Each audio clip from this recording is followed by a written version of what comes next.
بسم الله الرحمن الرحيم.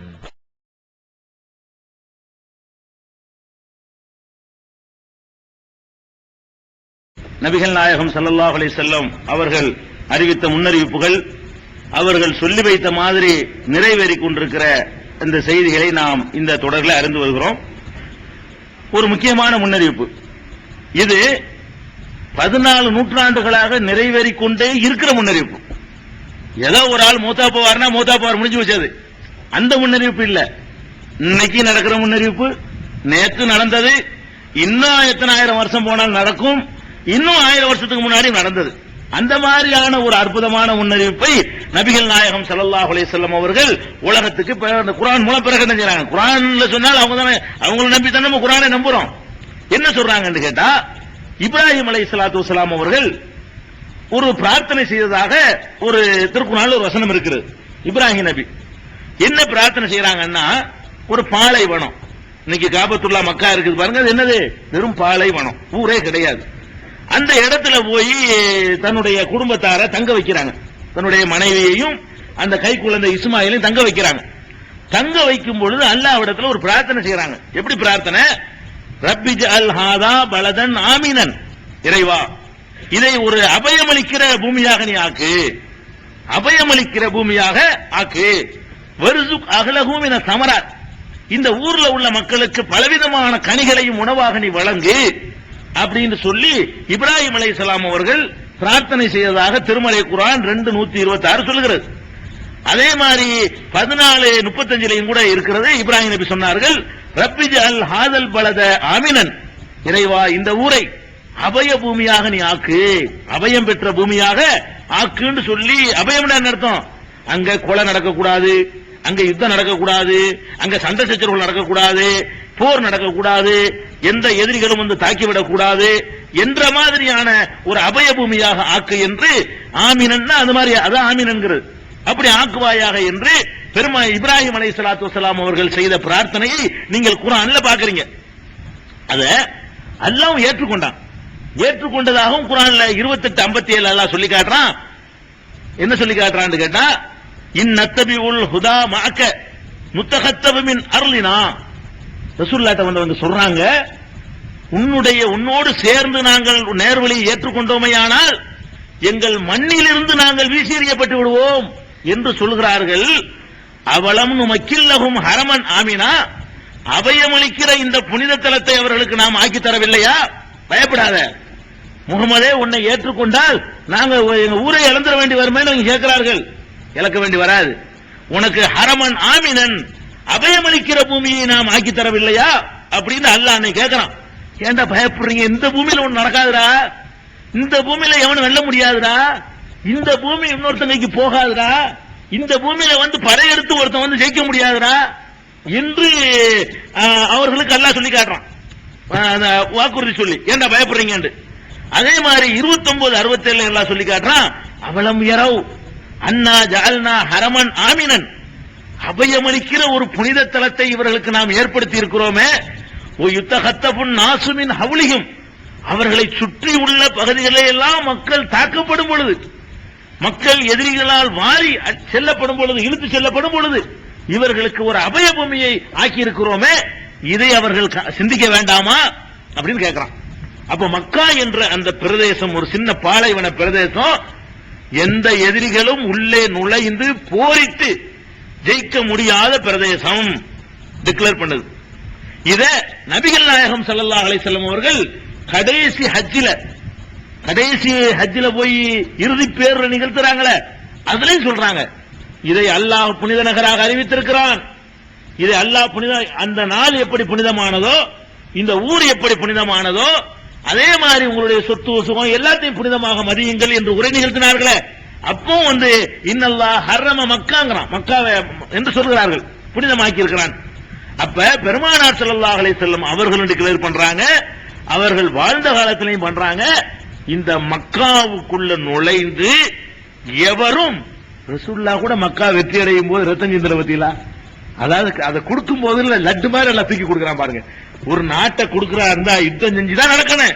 அந்த ஊர்ல நடக்கக்கூடாதுங்கிறதுக்காக வேண்டி, அதே நேரத்தில் அவங்கள வெளியேற்றி ஆகணுங்கிறதுக்காக வேண்டி அல்லாஹ் என்ன செஞ்சா, மனம் மாற்றத்தை செய்து சும்மா சாதாரணமா போற மாதிரி மக்கா வெற்றி, ஊரு துளி ரத்தம் கூட சிந்தாமல் உலக வரலாற்றில் வெற்றி கொள்ளப்பட்ட ஒரே வெற்றி அதுதான். அந்த மாதிரி எல்லாம் கொடுத்தான். அதுக்கு பிறகு 14 நூற்றாண்டு கடந்துருச்சு. எத்து சிலுவை யுத்தம், அந்த யுத்தம், இந்த யுத்தம், பைத்துல் முகத்தஸ், அது இது, உலகத்தில் உள்ள எத்தனையோ தலைகள் எல்லாம் உருண்டது, எத்தனையோ ஆட்சிகள் எல்லாம் கவிழ்ந்தது, எத்தனையோ பேரரசுகள் முஸ்லிம்கள் கையில் இருந்த அப்பாசிய ஆட்சி, உமையா ஆட்சி, உஸ்மானிய பேரரசு சொல்லி என்னென்னலாம் இருந்துச்சோ எல்லாம் இழந்தோம். அங்க மட்டும் வரல.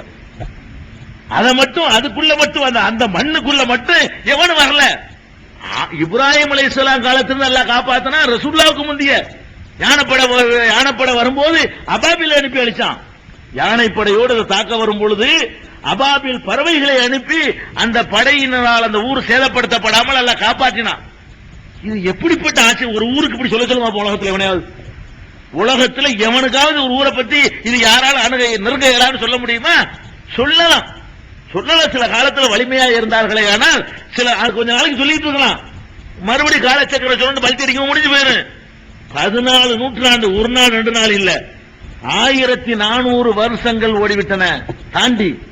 இன்னும் 1000 வருஷம் ஓடினாலும் சரி அந்த மண்ணுக்குள்ளே எவனும் கால் வைக்க முடியாது. ஏன் வைக்க முடியல? இத்தனை வருஷமா வைக்க முடியல.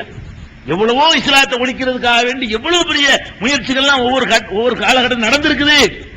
அத ஒரு புனித பூமியா தான், அது ஒரு அபய பூமி, ஹரமன் ஆமீனன். சுத்தி எல்லாம் என்ன நடந்தாலும் சரி அங்க நடக்காது. என்னமாவது அல்லாஹ் செஞ்சதை காப்பாற்றுவான். ஒன்னும் பயத்தை போடுவான், அல்லது அதிசயமா என்னத்தையும் அனுப்பி வைப்பான். என்ன செஞ்சாலும் காப்பாற்றுவேங்கிறான. இதை பொய்யாக்குறதுக்காக வேண்டி அவனை செஞ்சு பார்க்க வேண்டியதான. எவ்வளவு எதிரிகள் இருந்தாங்க. இப்படி ஒண்ணு இருக்கு குர்ஆன்ல, இப்படி முகமது சொல்லிட்டு போயிருக்காரு. இப்பவே எவ்வளவு எதிரி இஸ்லாத்தை சதித்திட்டம் போட்டு பெரிய பெரிய எதிரி எல்லாம் இருந்தாங்க. என்ன பண்ணிருக்கலாம்? இதை பொய்யாக்குறதுக்காக வேண்டிய ஒரு பெரிய படை திரட்டிட்டு போய் திடீர்னு புகுந்து காபத்தெல்லாம் அடிச்சு நொறுக்கி விட்டு அங்க உள்ள சேதப்படுத்தி விட்டு அங்க உள்ள 1000 பேர் கொண்டு விட்டு, என்னடா ஹரம் ஆமீனு கேட்கலாம்ல, என்ன என்ன அபய பூமின்னு கேட்டுக்கலாம்ல. அப்படிலாம் அந்த மாதிரி எதிரி இல்லாமையா இருந்தான்.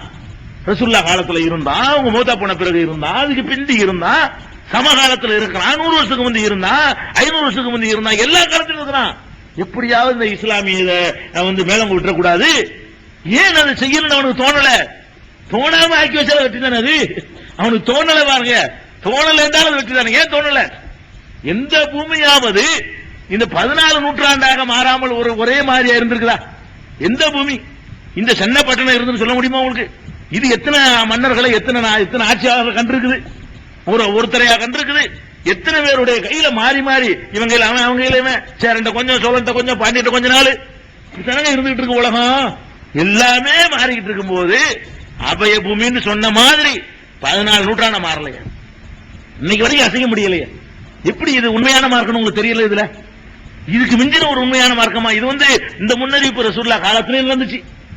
அது முதல் நூற்றாண்டுல நிறைவேறுது, 2வது நூற்றாண்டுல நிறைவேறுது, 3ல நிறைவேறுது. எப்ப இதுக்கு டேஞ்சர் வரும் தெரியுமா? ஒன்னே ஒண்ணு, உலகம் அழிகிற காலத்துல, இறுதி கட்டத்துல, அப்ப கூட அல்லாஹ் விட மாட்டானா.